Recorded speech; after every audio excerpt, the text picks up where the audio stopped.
好，而家介紹翻取消八達通卡嘅方法。咁而家呢張卡試一試下，睇下得唔得？係得嘅，開到門嘅。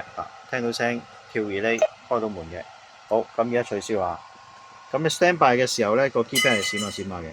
咁啊撳升，佢會 hold 住嘅，跟住撳6個9。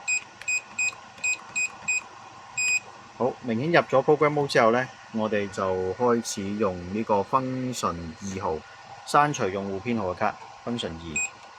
因為頭先嗰張卡係0001嚟嘅，咁我而家入個用戶編號，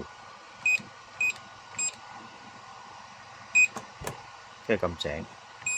好，出翻 program mode，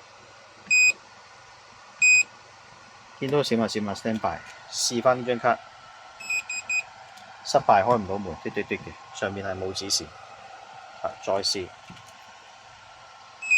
都係唔得㗎，取消咗已經。